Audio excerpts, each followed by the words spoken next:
नमस्कार विद्यार्थियों, कैसे हैं आप सब। रामायण का अध्ययन हमने कल पूर्ण कर लिया था। रामायण के सारे कांड हमने पढ़ लिए थे। अब देखो सांख्य कारिका की बात करेंगे आज।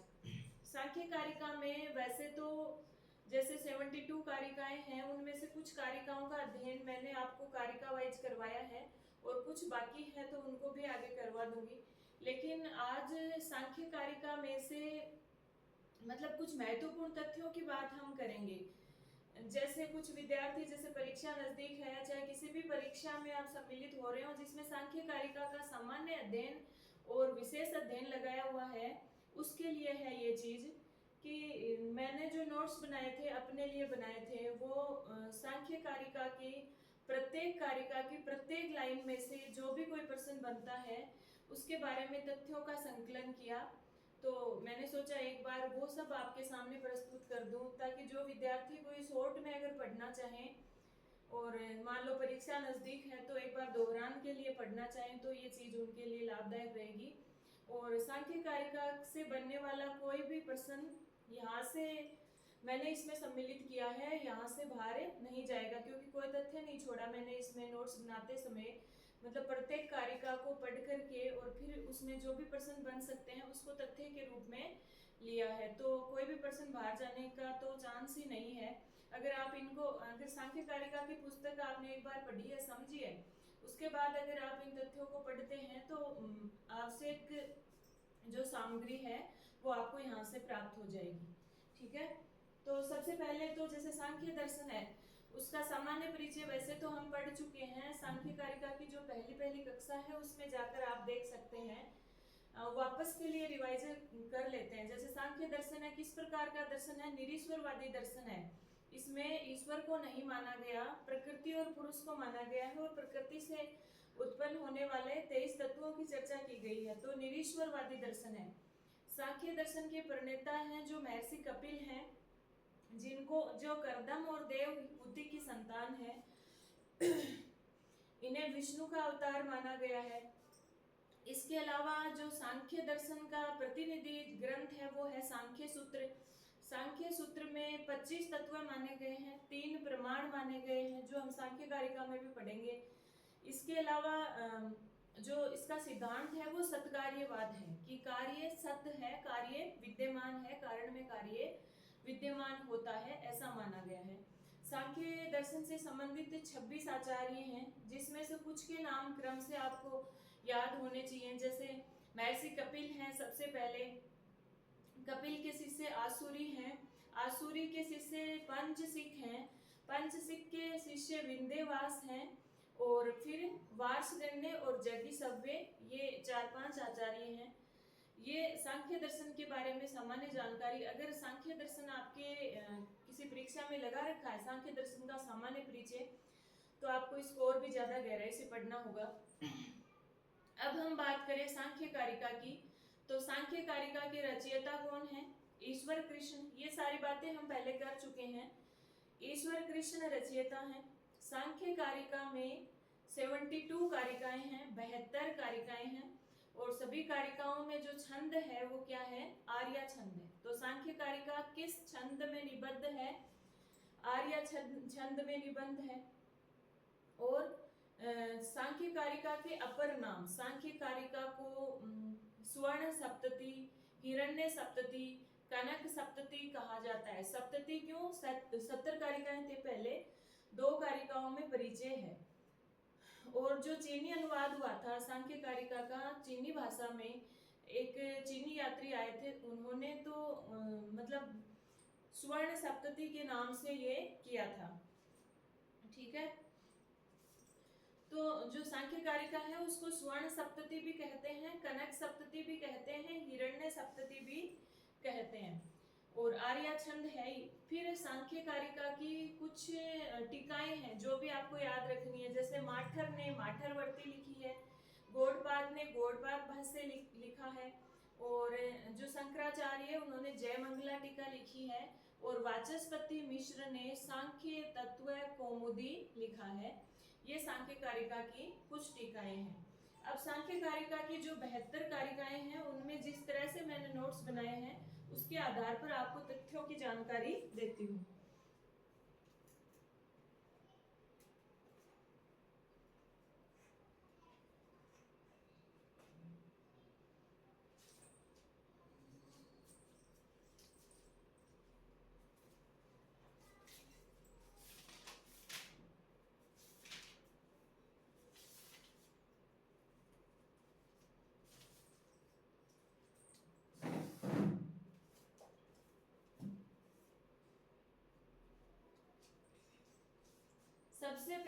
सबसे पहली जो कारिका है वहां से ही प्रश्न बनता है कि इसमें ये बताया है, प्रश्न आपसे पूछा जा सकता है कि दुख कितने प्रकार के होते हैं।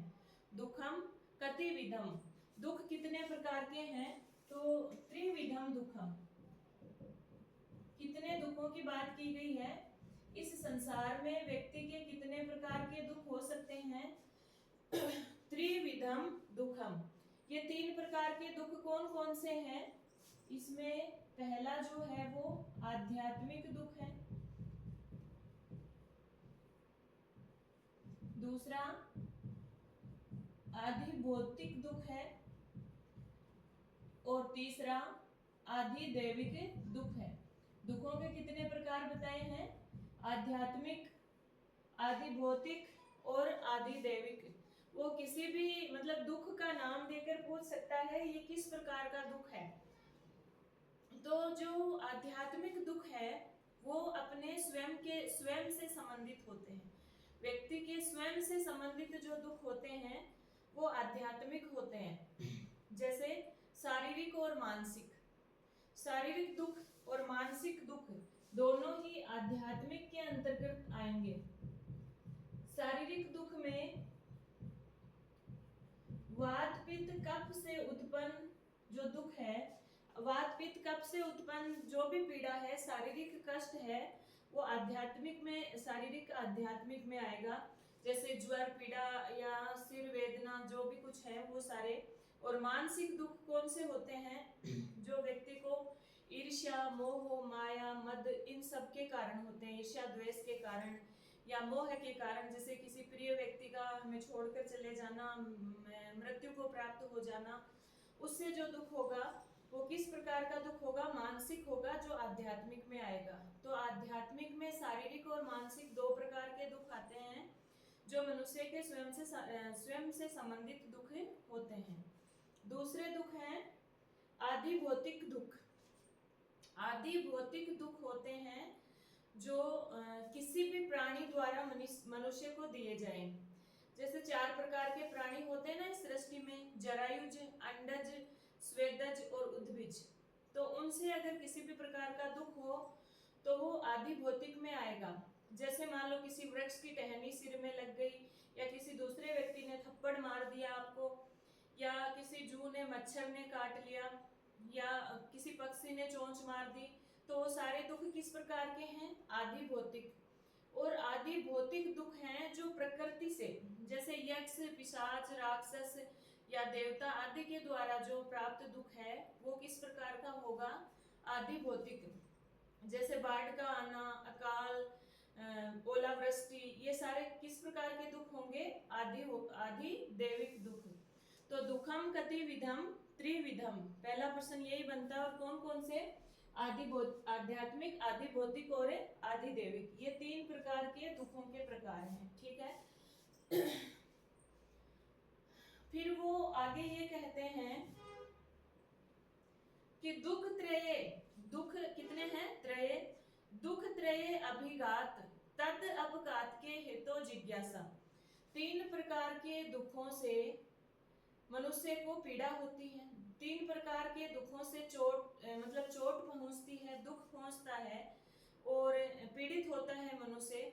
तो उनके विनाश के उपायों के विषय में जिज्ञासा होती है। तद अपघात के हेतु जिज्ञासा, इन 3 प्रकार के दुखों को दूर करने के विषय में जिज्ञासा होती है। फिर उनको कोई कहता है कि सा अपार्था, वो जिज्ञासा तो व्यर्थ है। क्यों? क्योंकि दृष्ट उपाय हैं, मतलब इन दुखों को दूर करने के उपाय, दुख दूर करने के उपाय, दुख दूर करने के दो प्रकार के उपाय बताए हैं किसी ने, कि पहला तो है दृष्ट उपाय, ठीक है, दृष्ट यानी लौकिक उपाय, सा अपार्था कि दृष्ट उपायों के होते हुए वो जिज्ञासा व्यर्थ है, ऐसा कहा। तो आगे ईश्वर कृष्ण ने कहा कि नहीं, दृष्ट उपाय तो किसी काम के नहीं है, दुखों को दूर नहीं कर पाएंगे। और इसका कारण उन्होंने बताया, दृष्ट उपायों में किसका अभाव है, एकांतात अंततः अभावात, यानी दृष्ट उपायों की विशेषता क्या बताई कि जो लौकिक उपाय हैं वो एकांतिक और आत्यंतिक दोनों का ही अभाव है। इसमें एकांतिक दुखों की निवृत्ति भी नहीं होती है और आत्यंतिक निवृत्ति भी नहीं होती है। यानी जो प्रत्यक्ष उपाय हैं, लौकिक उपाय हैं, उनसे एकांतिक का मतलब है निश्चित रूप से, कि आवश्यक नहीं कि इससे निश्चित रूप से दुख दूर हो जाएंगे, और अंततः का मतलब है कि वापस दोबारा दुख कभी होगा ही नहीं। मान लो ज्वर पीड़ा है, उसको उससे बचाव के लिए टेबलेट है, लौकिक उपाय है, लेकिन जरूरी तो नहीं उससे निश्चित रूप से बुखार उतर जाएगा, और ऐसा जरूरी तो नहीं कि आत्यंतिक निवृत्ति भी हो जाएगी, यानी दोबारा कभी बुखार होगा ही नहीं। एकांतिक निवृत्ति का मतलब है निश्चित रूप से किसी चीज का मिट जाना, और आत्यंतिक निवृत्ति का मतलब है कि दोबारा कभी उस पीड़ा का होना ही नहीं। तो जो दृष्ट उपाय हैं उनमें किनका, जो दुखों को दूर करने के दृष्ट उपाय हैं उनमें किनका अभाव है, एकांतात और अंततः का अभाव है। फिर दूसरे उपाय बताए आनुश्रविक उपाय, कि चलो इनको छोड़ो, दुखों को दूर करने के आनुश्रविक उपाय कर लो काम में। आनुश्रविक यानी वैदिक उपाय, कि किसी प्रकार के दुखों को दूर करने के लिए यज्ञ याग आदि जो होते हैं, यज्ञ आदि जो होते हैं उनसे भी तो दुख दूर किए जा सकते हैं। तो ईश्वर कृष्ण ने कहा आनुश्रविक जो उपाय हैं वो भी दृष्टवत हैं, वो भी किसके समान है, लौकिक उपायों के समान ही है। क्यों है, क्योंकि इनमें भी कुछ कमियां हैं। आनुश्रविक या जो दृष्टवत जो वैदिक उपाय हैं इनमें भी कुछ कमी है। क्या है, क्योंकि ये अविशुद्धि, क्षय और अतिशय से युक्त हैं। अविशुद्धि, क्षय और अतिशय से युक्त हैं। मतलब एक तो इनमें अविशुद्धि, विशुद्धि यानी शुद्ध है, शुद्ध होना, और अविशुद्धि यानी शुद्ध नहीं होना, यानी इनमें शुद्धता का अभाव है। कैसे कि इनमें बलि आदि दी जाती है तो ये शुद्ध नहीं है। क्षय यानी विनाशकारी है, नर बलि, पशु बलि यज्ञ आदि में दी जाती है तो विनाशकारी है। और अतिशयता है यानी विषमता है। जैसे वाजपेयी यज्ञ करने से भी स्वर्ग की प्राप्ति हो रही है और ज्योतिषोम से भी स्वर्ग की प्राप्ति हो रही है, तो दोनों में विषमता हो गई, तो ईर्ष्या उत्पन्न हो जाएगी लोगों में, दुख की निवृत्ति कैसे होगी। तो दृष्ट उपाय और आनुश्रविक उपाय दोनों ही दुखों को दूर करने में कारगर नहीं है। फिर जब उनसे पूछा कि क्या किया जाए, श्रेष्ठ उपाय कौन से हैं, तो फिर उन्होंने कहा श्रेयान। क्या श्रेष्ठ है दुखों को दूर करने के लिए, व्यक्त अव्यक्त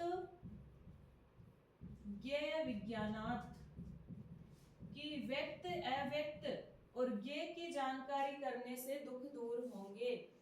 उन्होंने कहा श्रेयान व्यक्त अव्यक्त ज्ञेय विज्ञानात्, श्रेष्ठ उपाय। श्रेयान कौन है, आपसे प्रश्न पूछेगा दुखों को दूर करने में श्रेयान कौन है, तो व्यक्त अव्यक्त और ज्ञेय की जानकारी। व्यक्ताव्यक्त, अ और अ मिलकर आ हो गया है, दीर्घ संधि हो गई है, तो व्यक्त अव्यक्त ज्ञेय विज्ञानात्, हमें व्यक्त की, अव्यक्त की और ज्ञेय की जानकारी रखनी होगी, और यही सांख्य दर्शन का मूल आधार है। व्यक्त माने क्या होता है, सांख्य के 23 तत्व है, जो प्रकृति से उत्पन्न होते हैं। अव्यक्त यानी स्वयं प्रकृति और ज्ञ यानी पुरुष। कि अगर आपको इन 25 तत्वों की जानकारी हो जाएगी तो आपके दुखों की एकांतिक निवृत्ति भी हो जाएगी और आत्यंतिक निवृत्ति भी हो जाएगी। तो व्यक्त, अव्यक्त और ज्ञ विज्ञानात्। तो दुखों को दूर कैसे किया जाएगा? अगर आपने 23 तत्वों को जान लिया है, प्रकृति को जान लिया है और पुरुष को जान लिया है तो दुख निवृत्ति हो जाएगी। अब देखो इन 25 तत्वों को हमें देखना है कौन से हैं, इनको समझना है। ये तो आगे बात समझ में, यहाँ पे दुख कतिविधम त्रिविधम, आध्यात्मिक, आदि भौतिक, आदि दैविक, कौन कौन से होते हैं वो बात समझ में आ गई। कौन से आध्यात्मिक है, कौन से आदि भौतिक है, कौन से आदि दैविक है। दुख दूर करने के 2 प्रकार के उपाय बताए गए हैं, जो दृष्ट भी काम का नहीं है और अनुश्रविक भी काम का नहीं है, क्योंकि दृष्ट में तो एकांतिक निवृत्ति का अभाव है, अनुश्रविक में और एकांतिक और आत्यंतिक निवृत्ति का अभाव है। अनुश्रविक है उसमें अविशुद्धि है, क्षय है और अतिशय है। वो खुद भी दृष्टवती है, दृष्ट के समान ही है, मतलब काम का नहीं है। तो श्रेष्ठ क्या है? व्यक्त, अव्यक्त और ज्ञ की जानकारी। अब देखिए ये व्यक्त, अव्यक्त और ज्ञ क्या है और किस प्रकार से हैं, यहाँ से जरूर प्रश्न पूछा जाता है।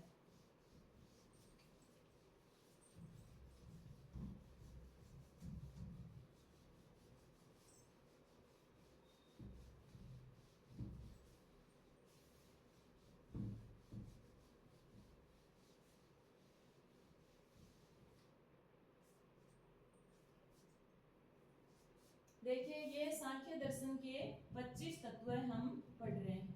कितने तत्व हैं सांख्य दर्शन में या सांख्य कारिका में? 25 तत्व हैं। सबसे पहला है प्रकृति। सबसे पहला क्या है? प्रकृति। और दूसरा है पुरुष। प्रकृति और पुरुष के संयोग से ही समस्त सृष्टि की उत्पत्ति होती है। अब देखो ये प्रकृति है, प्रकृति से क्या उत्पन्न हुआ? महत। महत को बुद्धि भी कहते हैं। तो प्रकृति से उत्पन्न होने वाला तत्व क्या है? महत। कौन किससे उत्पन्न हुआ आपको याद करना है। ये प्रकृति से महत, महत से अहंकार। महत से क्या उत्पन्न हुआ है? अहंकार। और अहंकार की 2 प्रकार की सृष्टि है। एक तरफ से तो अहंकार से 11 इंद्रियां उत्पन्न होती हैं, 11 इंद्रियां उत्पन्न होती हैं, जिनमें देखिए पंच ज्ञानेंद्रियां, पंच ज्ञानेंद्रियां। और वो पंच ज्ञानेंद्रियां कौन सी हैं? आप सभी जानते हैं, श्रोत्र, त्वक,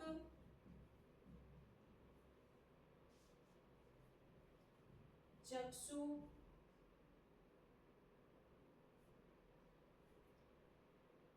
जीवा या रसना और घ्राण। यानी हमारे आंख, त्वचा, कान, जीभ और नासिका, ये 5 ज्ञानेंद्रियां किससे उत्पन्न होते हैं? अहंकार से। और 5 कर्मेंद्रियां, 11 इंद्रियां हमारी वो कौन कौन सी हैं? 5 ज्ञानेंद्रियां, 5 कर्मेंद्रियां। 5 कर्मेंद्रियां हमारी कौन सी हैं?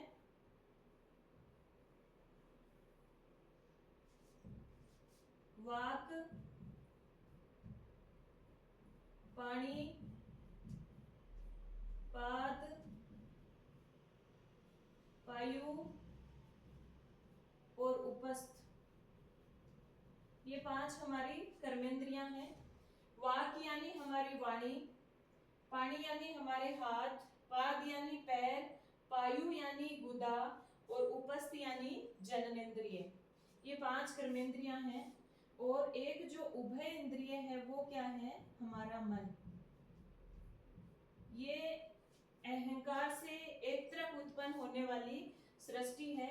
एक तरफ तो अहंकार से 11 इंद्रियां उत्पन्न होती है, ठीक है। ये 11 इंद्रियों का समूह है, उत्पन्न होता है अहंकार से। और अहंकार से दूसरी तरफ उत्पन्न होते हैं अहंकार से एक और दूसरी सृष्टि उत्पन्न होती है जिसका नाम है पंच तन्मात्रा। पंच तन्मात्राएं उत्पन्न होती है अहंकार से, जिनके नाम है शब्द, स्पर्श, रूप, रस और गंध। और इन पंच तन्मात्राओं से उत्पन्न होते हैं पंच महाभूत, जिनसे मिलकर हमारा स्थूल शरीर बना है, वो पंच महाभूत। वो पंच महाभूत किससे उत्पन्न होते हैं? इन पंच तन्मात्राओं से। और उन पंच महाभूतों के नाम है पृथ्वी, जल, तेज, वायु और आकाश। इसमें आपको ये भी पता होना चाहिए किस तन्मात्रा से कौन सा महाभूत उत्पन्न होता है। तो शब्द, स्पर्श, रूप, रस, गंध लिख के पृथ्वी, जल, तेज, वायु, आकाश को उल्टा लिखना है आपको। क्यों? गंध से पृथ्वी उत्पन्न होती है, रस से जल उत्पन्न होता है, रूप से तेज उत्पन्न होता है, स्पर्श से वायु और शब्द से आकाश। ये सांख्य दर्शन के 25 तत्व हैं। पुरुष से न तो कोई उत्पन्न होता है, ना ही स्वयं पुरुष किसी से उत्पन्न होता है। ये देख लीजिए, ये सांख्य के 25 तत्व हैं। मतलब सब कुछ प्रकृति से उत्पन्न हुआ है। सबसे पहले प्रकृति है। प्रकृति से कौन उत्पन्न हुआ? महत या बुद्धि उत्पन्न हुआ। महत से अहंकार उत्पन्न हुआ। अहंकार से एक तरफ 11 इंद्रियां उत्पन्न हुई और एक तरफ पंच तन्मात्राएं उत्पन्न हुई। और पंच तन्मात्राओं से पंच महाभूत उत्पन्न हुए। 11 इंद्रियां कौन सी हैं? 5 तो ज्ञानेंद्रियां हैं, 5 हमारी कर्मेंद्रियां हैं और एक हमारा मन है। पंच तन्मात्राएं कौन सी होती हैं? शब्द, स्पर्श, रूप, रस, गंध। और इन पंच तन्मात्राओं से पंच महाभूत उत्पन्न हुए। कौन से? जो शब्द है उससे आकाश उत्पन्न हुआ, स्पर्श से वायु उत्पन्न हुई, रूप से तेज, रस से जल और गंध से पृथ्वी। तो इन पंच तन्मात्राओं से पंच महाभूत उत्पन्न हो गए। अब इन 25 तत्वों की बात यहाँ पर ही खत्म नहीं होती है। आपसे प्रश्न ये पूछा जाता है कि ये जो 25 तत्व है ना, इनको अलग अलग बांटा गया है। देखो, एक तो वो तत्व है कि जो तत्व है स्वयं दूसरों को उत्पन्न तो करता है लेकिन खुद किसी से उत्पन्न नहीं होता।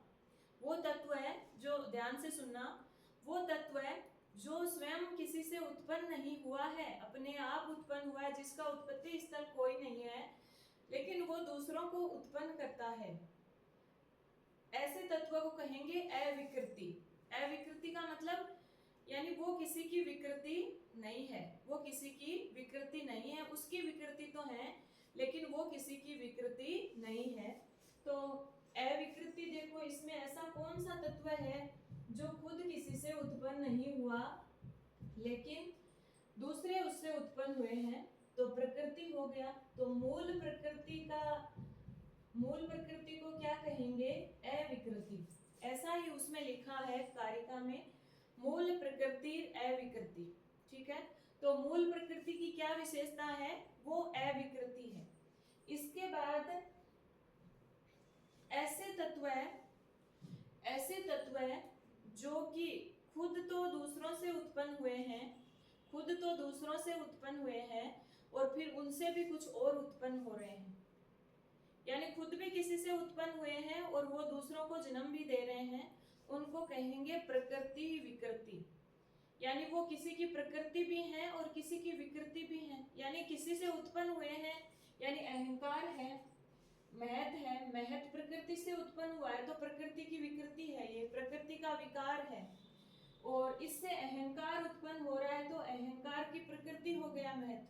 ठीक है, प्रकृति मतलब किसी दूसरे को जन्म देना, विकृति मतलब किसी को मतलब किसी से जन्म लेना। ठीक है, तो प्रकृति विकृति इस प्रकार के कितने तत्व हैं? तो प्रकृति विकृतये सप्त, 7 ऐसे तत्व हैं जो प्रकृति भी हैं और विकृति भी हैं। देखो कौन कौन से हैं? एक तो महत, महत है वो स्वयं प्रकृति से उत्पन्न हो रहा है और अहंकार को उत्पन्न कर रहा है। फिर अहंकार, अहंकार भी खुद महत से उत्पन्न हो रहा है और इन सबको उत्पन्न कर रहा है, ठीक है। और फिर है पंच तन्मात्राएं, पंच तन्मात्राएं खुद अहंकार से उत्पन्न हो रही है और पंच महाभूत को जन्म दे रही हैं। तो महत, अहंकार और पंच तन्मात्रा, इस तरह से 7 तत्व ऐसे हैं जो प्रकृति विकृति हैं, ठीक है। अब तीसरी बात आती है सिर्फ विकृति। ऐसे तत्व है जो खुद तो किसी को उत्पन्न नहीं, खुद तो किसी से उत्पन्न हुए हैं लेकिन दूसरों को जन्म नहीं दे रहे, यानी वो सिर्फ जिन्होंने जन्म लिया है, आगे उन्होंने कोई विकार उत्पन्न नहीं किया, ऐसे तत्वों को कहेंगे विकृति। यानी वो स्वयं तो किसी की विकृति बने हैं लेकिन उनकी कोई विकृति नहीं है, यानी वो किसी की प्रकृति नहीं है, सिर्फ विकृति है। तो सिर्फ विकृति, यानी जो सिर्फ विकृति हैं, ऐसे तत्व हैं 16। और वो 16 तत्व कौन से हैं? 5 ज्ञानेंद्रियां हैं, इनसे कोई उत्पन्न नहीं हुआ, ये खुद अहंकार से उत्पन्न हुई है। 5 कर्मेंद्रियां हैं, ये अहंकार से उत्पन्न हुई है, इनसे कोई उत्पन्न नहीं हुआ, मन से भी कोई उत्पन्न नहीं हुआ और पंच महाभूत से भी कोई उत्पन्न नहीं हुआ। तो ये 16 कौन से हो गए?